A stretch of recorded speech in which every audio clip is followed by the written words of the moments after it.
అందమైన విగ్రహం, గంభీరమైన స్వరం, కల్మషం లేని మనసుకు నిలువెత్తు సాక్ష్యం జేవి రమణమూర్తి.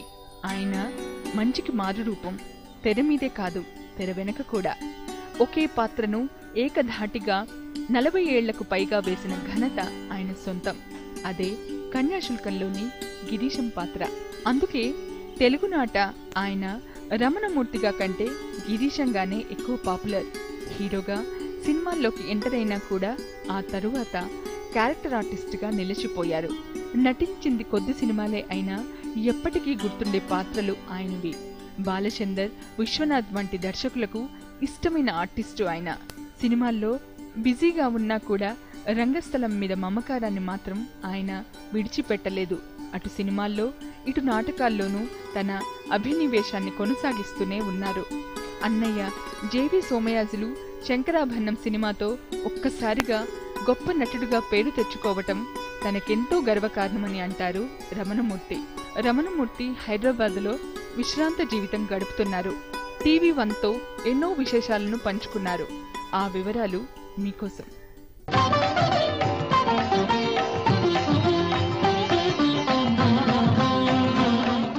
ఓ పాత్ర ఓ వ్యక్తిని ఎంతగానో ప్రభావితం చేసింది. నిజానికి ఆ పాత్ర ఆయనకి ఎంతో పేరు కూడా తెచ్చిపెట్టింది. ఆయన పేరు కంటే కూడా ఆ పాత్ర ద్వారా ఆయన మొత్తం ఆంధ్రప్రదేశ్ అంతా బాగా ఫేమస్ అయ్యారు కూడా. ఆ పాత్రే గిరీశం, ఆయనే జేవి రమణమూర్తి. సార్ నమస్కారం. సార్ నమస్కారం. ఎలా ఉన్నారు? భగవంతుడి దయ వల్ల బాగానే ఉన్నాను. ఒక్కొక్క పాత్ర ఒక్కొక్కరిని ప్రభావితం చేస్తుంది.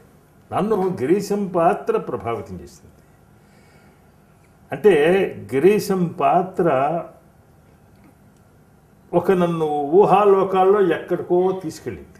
ఎందుకంటే చిన్నప్పుడు నేను ఆ గిరీశం పాత్రను చూసి నేను ముగ్ధుణ్ణయ్యాను.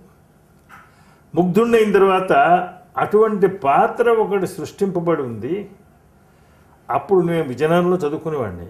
విజయనగరం వాడిని నేను. అంచేది విజయనగరంలో రాసినటువంటి కవి, విజయనగరం కథ, విజయనగరంలోని పాత్ర, విజయనగరంలో మనుషులందరూ మాట్లాడుకునే మాటలు, వీటితోని మామూలు వ్యావహారిక భాషలో రాయబడిన నాటకం. అది వ్యావహారిక భాషలో రాయబడిన నాటకం అవడం చేత అది ప్రజాదరణ పొందింది బాగా. ఆచంద్ర తారార్కం తెలుగు భాష నిలబడ్డానికి కారణం ఏంటంటే వ్యావహారిక భాషలో పుస్తకాలు రావడమే. దానికి మూల పురుషుడు గుడిజాడ. నేను విజయనగరంలో చదువుకున్నాను.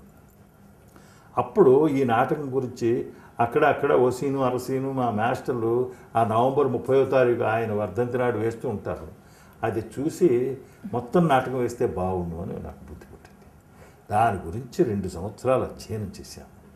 కొన్ని సీన్లు అర్థం కాక అప్పారావు పంతులు గారి ఇంటికి వెళ్ళి ఆ అరుగు మీద పడుకునేవాడిని రాత్రులు. అంటే ఏంటి, ఆ ముసిరాడే స్వర్గంలో ఉన్నాడు బాబు, మీ ఇక్కడ కూర్చొని నేను తపస్సు చేస్తున్నాను, ఏ అర్ధరాత్రి వచ్చి నా కల్లో ఆ సీన్ యొక్క సారాంశం చెప్పురా నాయన అని ప్రార్థించి పడుకునేవాడు కదా. 60 ఏళ్ల నుంచి 1000 సార్లు దాకా ఆ పాత్రే వేశారు కదా. అంటే మొనాటనస్గా అనిపించట్లేదా? మొనాటనస్ నిత్య నూతనం. అది ఎప్పటికప్పుడు ఏ రోజు ఇప్పటికి నేను 43 సంవత్సరాలు కంటిన్యూస్గా అది ప్రదర్శించాను. అప్పుడు ఆ నాటకాన్ని ఏ ఒక్కరోజు కూడా నేను ఆడినట్లు ఆడలేదు. ఈ 43 సంవత్సరాలు కూడా ప్రతివాడు రికార్డ్ చేసి ఉంటే చిన్న చిన్న చిన్న చిన్న ఇంప్రూవ్మెంట్ ఎక్కడో వచ్చో సీన్లో అంటే ఏంటి, అలానే ఆ డైలాగులు మార్చేసి కలపడం కాదు, కొత్త ఇంటర్ప్రిటేషన్, కొత్త అర్థాలు ఇప్పటికీ చదివితే నాకు ఇంకా అయ్యో ఇవన్నీ నేను అప్పుడు వేసున్నప్పుడు నాకు తడితే బాగుండు. నేను మానేసిన తర్వాత కూడా చదివితే ఇవాళ ఇంకో కొత్త అర్థంతో వస్తుంది ఎక్కడో చోట. అంటే అది మహాసముద్రం అమ్మ. ఒకసారి వచ్చిన అన్ని అలల ధోరణి అని ఒకలాగే ఉంటాయి, కానీ ఒక్కొక్క అల యొక్క స్వభావం ఒక్కొక్కలాగా ఉంటుంది. ఆ పుట్టిన అల మారుతూ ఉంటుంది. దాని యొక్క పరీక్షిస్తూ కూర్చుంటే ఒక్కొక్క అల యొక్క స్వభావం ఒక్కొక్కలా కనబడుతుంది. అలాగా ఈ కన్యాశుల్కం ఒక మహాసముద్రం. అది ఇలాగే 43 సంవత్సరాలు ఏ రోజు నేను ఎంతో కొంత నేర్చుకోకుండా ఎంతో కొంత మార్చకుండా వేయలేదు. అందుకని అది నాకు నిత్య నూతనం అవుతుంది, కానీ అది బోర్. సర్వమంగళ మాంగళ్యే శివే సర్వార్థ సాధికే శరణ్యే త్ర్యంబకే దేవి నారాయణి నమోస్తుతే. వాడొట్టి వెర్రిబాగుల వాడమ్మా. వాడికి లోకంలో ఎవ్వరూ లేరు. అలా అని వాడు దిక్కులేని వాడు కాదమ్మా. వాళ్ళ అమ్మవాడికి అన్నీ అమర్చి మరీ వెళ్ళిపోయింది తల్లి. అందుకే వాడు అంటూ ఉంటాడు, నాకు మా అమ్మ బోలెడంత ప్రేమనిచ్చింది, అది అందరికీ పంచాలి అని. పిచ్చి నాయన, వాడికి ఇవ్వడమే తప్ప తీసుకోవడం తెలీదమ్మా. అందుకే ఇన్నాళ్ళు బెంగపడుతూ ఉండేవాడిని వాడెలా బతుకుతాడా అని. కానీ ఆ తల్లిదే వల్ల నువ్వొచ్చావు, ఇక నాకు నిశ్చింత. గిరీశం అంటే రమణమూర్తి, రమణమూర్తి అంటే గిరీశం, అలా ఇద్దరు ఇదైపోయారు కదా. అయితే కన్యాశుల్కం నాటకం రాసే టైంలో గురిజాడ గారు అలా అనుకుంటారా? గిరీశం అంటే రమణమూర్తి, రమణమూర్తి అంటే గిరీశం కనుక అప్పారావు పంతులు గారు అనుకునేవాడంటే దీని మీద ఒక జోక్ చెప్తాను నేను. హైదరాబాద్లో ఒకసారి నాటకం వేశాం. అంటే కన్యాశుల్క నాటక ప్రదర్శన రజతోత్సవం. ఆ కన్యాశుల్క ప్రదర్శన రజతోత్సవం అని ఊళ్ళో చేశాం. చేసినప్పుడు ఆరుద్ర గారు మెడ్రాస్ నుంచి వచ్చారు. ఆయన అంతకుముందు నాటకం చూశాడు. ఇక్కడ హైదరాబాద్లో నాటకం ప్రదర్శించాం. ఆ రజతోత్సవంలో ప్రదర్శించినప్పుడు నాటకం అది ఎప్పుడూ అది వెలిగిపోతూ ఉంటుంది. అది నాటకం, ఇది హౌస్ ఈజ్ ఆన్ ఫైర్ అంతే. ఎప్పుడూ అది ఆ నాటకం యొక్క తత్వం అది. ఆ రోజు ఇంకా ఉత్సాహం, అంటే సిల్వర్ జూబిలీ చేస్తున్నాం కదా అని ఉత్సాహం. పెద్ద పెద్దవాడు అందరూ వచ్చారు కదా. నాటకం అయిపోయిన తర్వాత ఆరుద్ర గారు, నేను 2 మాటలు మాట్లాడాలని ఉందయ్యా అన్నాడు. మాట్లాడుకుంటే ఆయన, కన్యాశుల్కం నాటకం నేను చాలాసార్లు చూశాను, రమణమూర్తి వీళ్ళందరూ వేస్తున్న ప్రదర్శన చాలాసార్లు చూశాను. ఇతను ఆ నాటకాన్ని బాగా జీర్ణం చేసుకున్నాడు. గిరీశం పాత్ర ఇలా ఉండేదేమో అని అనిపించే భ్రాంతి కలిగించే దానిగా ఆయన ప్రదర్శించగలడు. ఇక్కడ నాకు మొదటి వెర్షన్ ఒకటి, కన్యాశుల్క నాటకం ఒకటి ఉంది.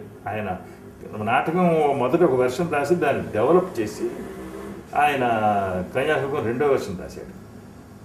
ఆ మొదటి వెర్షన్లో ఈ గిరీశం అన్నవాడు దగాకోర్ కదా, వాడు కొంచెం మొదట్లో ఆ వేవరుడు చేయడు. వాడు బుచ్చమ్మ ద్వారా వాడు మార్చబడతాడు. బుచ్చమ్మను చూసి బుద్ధి తెచ్చుకొని మంచి మార్గంలో నడుద్దామని ఆలోచించి మంచి మార్గంలో తిరుగుదామని నిర్ణయం తీసుకున్న తర్వాత బుచ్చమ్మని ఒప్పించి ఆవిడ తీసుకెళ్ళి పెళ్లి చేసుకుంటాడు. ఈ పెళ్లి చేసుకున్న తర్వాత వాడు సౌజన్యారావు పంతుల దగ్గరికి వెళ్తాడు. అక్కడ వాడు ఒక కార్డు ఇస్తాడు, విజిటింగ్ కార్డు పంపిస్తాడు సౌజన్యారావు. ఫస్ట్ వెర్షన్లో ఉంది, ఇందులో లేదు. జేఎస్ గ్రీస్ అని ఉంటుంది. గ్రీస్ అన్నది ఇంగ్లీష్ వాళ్ళ సిస్టంలో గ్రీస్ అన్నది గ్రీస్ అని పెట్టాడు. జేఎస్ ఏమిటి అని ప్రశ్న. ఈ జేఎస్ అంటే ఏమిటో తెలియదు వాళ్ళకి అర్థం కాదు. జేఎస్ గ్రీస్ అన్నాడు అంతే. అది నేను చాలా కాలం ఆశ్చర్యపోతూ ఉండేవాడిని. ఆరుద్ర గారు ఎవరు అన్న మాటలు. ఈ జేఎస్ గ్రీస్ అంటే నాకు ఇవాళ అర్థమైందయ్యా అన్నాడు. ఏమిటి జే అంటే జొన్నలగడ్డ అన్నాడు. జొన్నలగడ్డ గిరీస్ వాడు అది అని ఆ రోజు ఆయన అంటే దట్స్ ఎ గ్రేట్ కాంప్లిమెంట్. అది వీఆర్ ఫ్లాటర్డ్. అంటే ఏమిటి, గిరీశమే రమణమూర్తి, రమణమూర్తి గిరీశం అని అన్నదానికి ఆయన వాడు జొన్నలగడ్డ గిరీశం అని అప్పారావు పంతులు రాశాడు అన్నాడు ఆయన. కూటి కోసం కూలి కోసం పట్టణంలో బతుకుదామని తల్లి మాటలు చెవిని పెట్టక బయలుదేరిన బాటసారికి ఎంత కష్టం, ఎంత కష్టం.